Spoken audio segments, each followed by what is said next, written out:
Welcome to episode 4 of our lineage. Now in this one we're circling back full circle to Dragonfly Integrated Martial Arts Academy, my father's Kempo school that he built. If you've seen some of the series, you may know we started with Dragonfly. We're circling back to Dragonfly as I have a whole lot more pictures from that time frame. It is because this is all pre-Web 2 and the internet just didn't exist in that time frame. We have a whole lot of photos of that time frame. Of course, camcorders existed, but we don't have any videos of any of those things back then. It is with that I wanted to make another one on Dragonfly, as I have a whole lot more photos to be able to go through, and some of my fondest memories, both being raised in an American Kempo school and for my father to have built his own commercial dojo from a rec center program. I have spent the majority of my life in American Kempo, and I am so glad that I have, and it's one of the reasons why I still teach today and have my selfdefensestudio.com, so that we may pass it down to the next generation of martial artists, and hopefully it may survive for centuries, maybe even millennia. I'm Instructor Thompson, my self-defense studio, and this is episode 4 of Dragonfly Integrated Martial Arts Academy.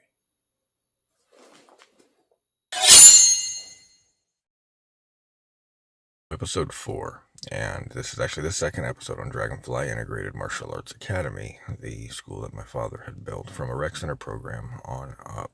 This is a picture here of one of the first dojo spaces that we had rented after we had started with the rec center program and the adult students there. And of course, students testing. And one of my favorite things about Dragonfly is that we were a mixed martial arts school working on things like throws, and as you can see here, getting some major air, as well as doing manipulations, and we were going through and doing quite a bit of grappling as well. And Mr. Thompson Sr. with a pretty high kick right there. Going into the grappling curriculum, and as I mentioned, one of my favorite things about that, as I think all of us always felt that, grappling is just essential. Your ground game is something that's very, very important. Doing the pass it down. This was the next dojo that we had been at, and the first dojo that was all of our own, that dojo that we had just seen the pictures of, was a shared space of another martial arts instructor who was renting, and this was our first space there where we had our own school. And pictures of the inside and all of the areas that were for shopping there for students. And probably one of my favorite things about this point in time is that we had grown quite a bit. As you can see, having a full floor of, this is the youth class, I believe, and there were so many more students at this point.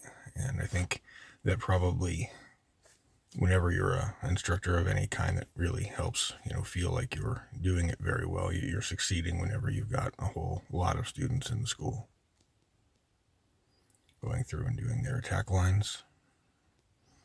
And I believe this is demo training here. Oftentimes when we were doing the weapons training, we were doing demo training. Going back to the weapons training there.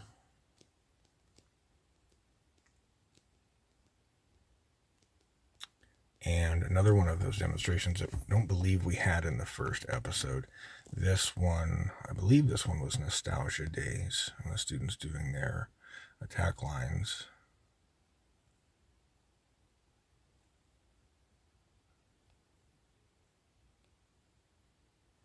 And of course, practicing right beforehand.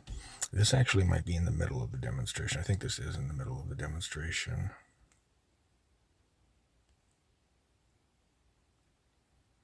The Nostalgia Days was another one of those festivals similar to Lafayette Days, and it was really cool to be able to go out and have all the students showcase their skills.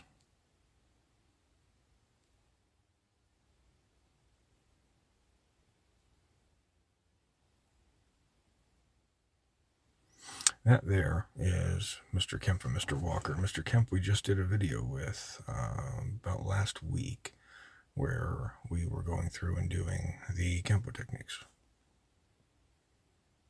And Mr. V also catching some major air. A lot of these kids were very, very talented and could kick really, really high. It's Mr. Thompson at the Internationals. And of course taking a picture at the Internationals. Photo of Mr. Bruce Lee kicking the cutout there so you could stick your head through and get a picture. And Mr. Thompson Sr. about to do his sparring match. And some of the students testing for their next belts. I believe this was a meeting, and we would often have these before we would do our demos and go over all of the different material that we would pick and choose for what we were going to be training and showcasing. Mr. Andrew Nice and Bianca. And this was the last school we were in here, and a demonstration that we were doing out in the back parking lot with my sister all the way there in the back with her nunchaku, and all of the students and myself there to the left with the sunglasses.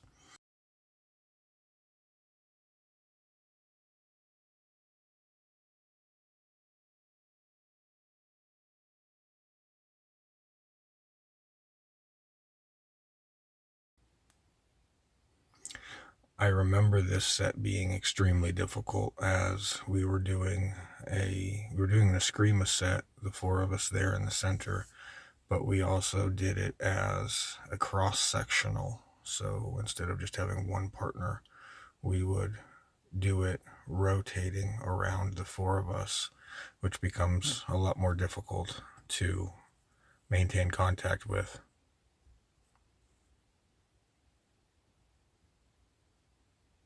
And each of the students going through and doing their sets.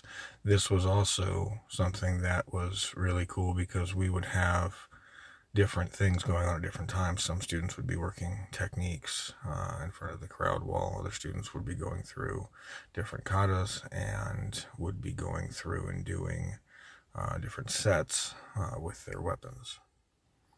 I believe here I'm doing long four, while the Smiths are in the back. They're doing techniques.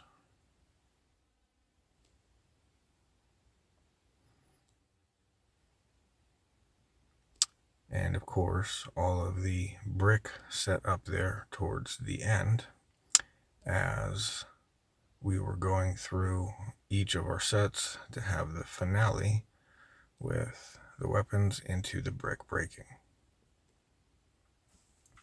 And there's Mr. V jumping up in the air, getting ready to break his brick and going through. Mr. Tyler Smith going through and breaking his. Mr. Eric Smith going through and breaking his.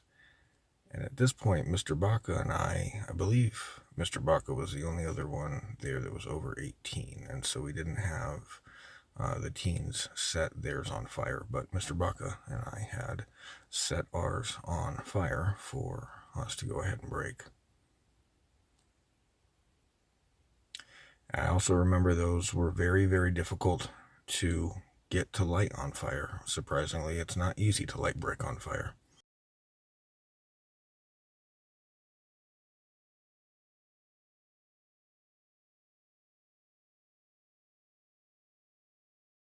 And as you can imagine, it's really only for show. It doesn't aid anything, but it looks really cool when you're breaking bricks. And there is our grand opening sign as we had just gotten to open this school here.